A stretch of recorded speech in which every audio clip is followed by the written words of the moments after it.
ওসমান হাদিকে গুলি করার ফুটেজ প্রকাশ্যে এসেছে। গুলির শব্দে রিকশা থেকে বাঁচাও বাঁচাও করে চিৎকার শোনা যাচ্ছিল। ব্যাটারি চালিত রিকশা থেকে চিৎকার করছিলেন তিনি। তার রিকশাটি থামানো হলে দেখা যায় গুলিবিদ্ধ ব্যক্তির মাথা ও কান থেকে রক্ত পড়ছিল। যারা ওসমান হাদির উপর গুলি চালিয়েছেন তারা প্রায় 2 সপ্তাহ আগে তার প্রচারণার টিমে যোগ দিয়েছিলেন বলে জানিয়েছে ইনকিলাব মঞ্চের একজন সদস্য।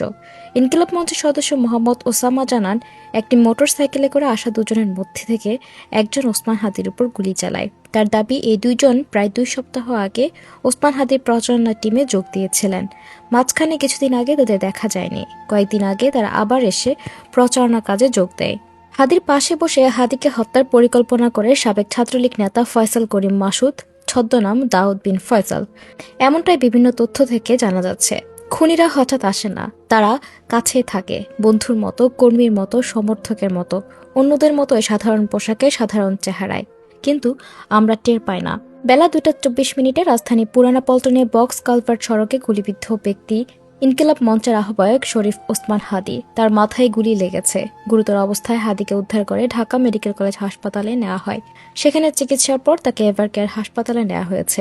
সেখানে জানা যাচ্ছে তার বেঁচে থাকার সম্ভাবনা খুবই ক্ষীণ। তবে আল্লাহর কুদরতে সবকিছুই সম্ভব।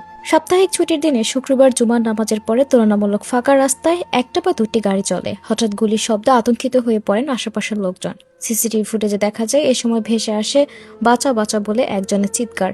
ব্যাটারি চালিত রিকশা থেকে চিৎকার করছিলেন তিনি। তার রিকশাটি থামানো হলে দেখা যায় গুলিবিদ্ধ ব্যক্তির মাথা ও কান থেকে রক্ত গড়িয়ে ভেসে যাচ্ছে। ঢাকা বিশ্ববিদ্যালয়ের প্রাক্তন শিক্ষার্থী ওসমান হাদি গত বছর গণঅভ্যুত্থানে আওয়ামী লীগ সরকারের পতনের পর নানা কর্মকাণ্ডের জন্য আলোচনায় আসে। স্বতন্ত্র প্রার্থী হিসেবে ঢাকা ৮ আসনে নির্বাচন করার ঘোষণা দিয়েছিলেন তিনি। করছিলেন গণসংযোগও। দুপুরে চলন্ত ব্যাটারি চালিত রিকশায় বসে থাকা অবস্থায় হাদিকে যখন গুলি করা হয়, সে সময় ওই রাস্তার পাশে ফুটপাতে দাঁড়িয়েছিলেন সাজ্জাদ নামের এক ব্যক্তি। তার সামনে ওসমান হাদিকে যেভাবে গুলি করা হয়েছে সে ঘটনার বর্ণনা সামনে আসে। সাজ্জাদ খান বলেন, তিনি ঘটনাস্থলের পাশের একটি ভবনে চাকরি করেন। পুরানা পল্টনের বক্স কালভার্ট সড়কে বায়তুস সালাহ জামে মসজিদে জুমার নামাজ শেষে বেরিয়ে তিনি মসজিদের উল্টো দিকে ডক্টর টাওয়ার নামের একটি বহুতল ভবনের সামনে ফুটপাতে দাঁড়িয়েছিলেন। এ সময় তার পরিচিত ও অপরিচিত অনেকেই ফুটপাতে ছিলেন।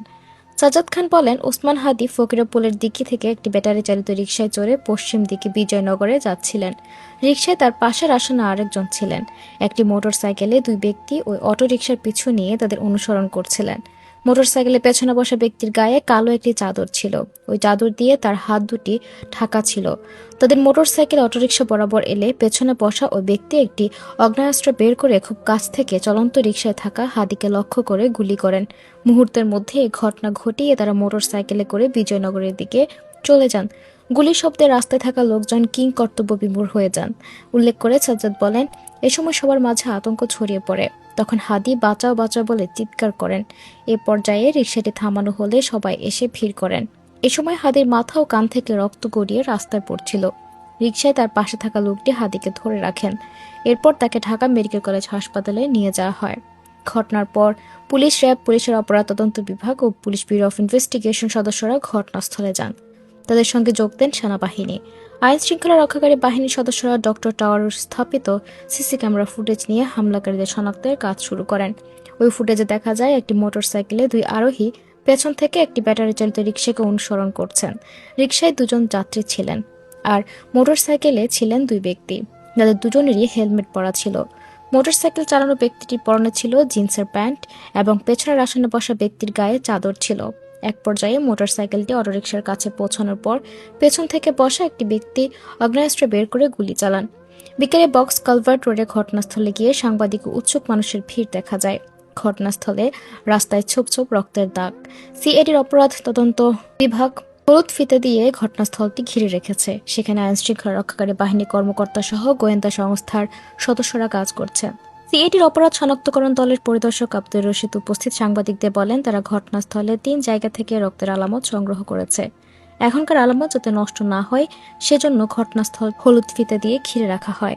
ঘটনাস্থলে উপস্থিত পুলিশের মতিঝিল অঞ্চলের জ্যেষ্ঠ সহকারী কমিশনার হোসাইন মোহাম্মদ ফারাবি বলেন, ডক্টর টাওয়ার সহ একাধিক ভবনে সিসি ক্যামেরা ফুটেজ বিশ্লেষণ করে হামলাকারীদের শনাক্ত করতে পুলিশের পাশাপাশি বিভিন্ন সংস্থা কাজ করছে। তবে খুব শীঘ্রই সামনে আসছে